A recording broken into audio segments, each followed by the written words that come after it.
மாலையில் ஓபிஎஸ்ஸிற்கு அடித்த அதிர்ஷ்டம், அதிர்ச்சியில் எடப்பாடி தரப்பு.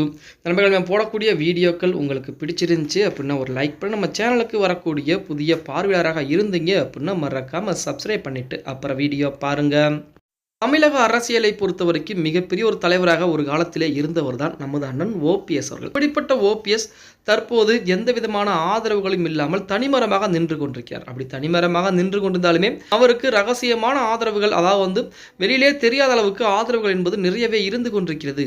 ஓபிஎஸ் அணியிலிருந்து பிரிந்து போனவர்கள் கூட இன்றாலும் ஓபிஎஸ் அவர்களுக்கு ஆதரவுகளை கொடுத்து கொண்டுதான் இருக்கிறார்கள். அதை நீங்கள் நல்லா நோட் பண்ணி பாருங்க. ஓபிஎஸ் அணியிலிருந்து புகழேந்தி ஆகட்டும், வைத்திலிங்கம், ஜேசிடி பிரபாகரன், கூபா கிருஷ்ணன், தமன் அவர்கள்லாம் பிரிஞ்சு போனாங்க. பிரிஞ்சு புதிய அணியை உருவாக்கியிருக்காங்க. அப்படி புதிய அணியை உருவாக்கினவர்கள் இதுவரைக்கும் ஒரு இடத்துல ஏதாவது ஒரு செய்தியாளர் சந்திப்பில் கூட ஓபிஎஸ்ஐ தரக்குறைவாக பேசியிருக்காங்கன்னு பார்த்தா கிடையவே கிடையாது. அவருடைய வார்த்தைகள், எண்ணங்கள் எந்த மாதிரி இருக்கு அப்படின்னா ஓபிஎஸ் வேறொரு பாதையிலே பயணிக்க ஆரம்பித்து விட்டார் அப்படின்னு தான் சொல்லியிருக்காங்களே தவிர ஓபிஎஸ்க்கும் எங்களுக்கும் எந்த விதமான தொடர்புகளும் இனிமேல் கிடையாது, ஓபிஎஸ் சரியில்லை அப்படிங்கிற மாதிரி எந்த விதமான வார்த்தைகளும் பயன்படுத்தல. இப்படிப்பட்ட சூழலில் மாலை வேளையில் ஓபிஎஸ்க்கு ஒரு நல்ல செய்தி என்பது வந்திருப்பதாக தகவல் வெளிவந்திருக்கிறது. என்னடா நல்ல செய்தி அப்படின்னு பார்த்தோம்னா, சசிகலா அம்மையாரும் ஏகப்பட்ட முறை தனித்தனியாக சுற்றுப்பயணம் செஞ்சாங்க. தொண்டர்களை நேரடியாக பார்க்கலாம் அப்படிங்கிற மாதிரி ஏகப்பட்ட வேலைப்பாடுகளை பார்த்தாங்க. இருந்த போதிலுமே சசிகலா அம்மையாருக்கு போதிய ஆதரவுகள் என்பது கிடைக்கல அப்படின்னு தான் சொல்லணும். இப்படிப்பட்ட சூழலில் சசிகலா அம்மையார் ஒரு தூதுவை அனுப்பியிருக்காங்க, ஒரு தகவலை கொடுத்திருக்காங்க.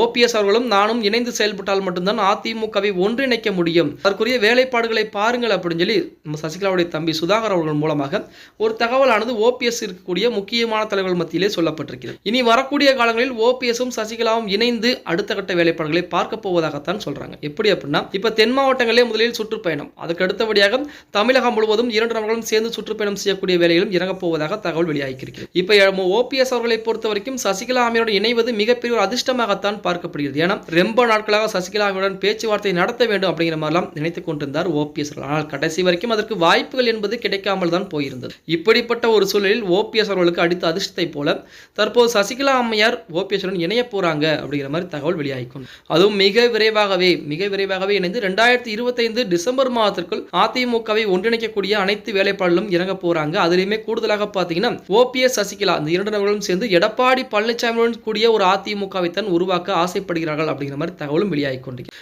அதைத்தான் வைத்திலிங்கமும் ஒரு பேட்டியிலே சொல்லியிருந்தார். அப்படி சொன்ன வைத்திலிங்கத்தின் மீது தான் தற்போது லஞ்ச ஒழிப்புத்துறை வழக்குகளை பதிவு பண்ணியிருக்காங்க அப்படிங்கிற தகவல் அவங்க அனைவருக்கும் தெரியும். பொறுத்து பார்க்கலாம். ஓபிஎஸ் அவர்களும் சசிகலா அம்மையாரும் இணைந்தால் அடுத்து என்ன விதமான மாற்றங்கள் நடக்கப் போகிறது தமிழக அரசியல் வட்டாரத்திலே அப்படிங்கிறத. ஓகே गाइस, வீடியோ பிடிச்சிருந்தா மறக்காம ஒரு லைக் பண்ணி விட்டுருங்க.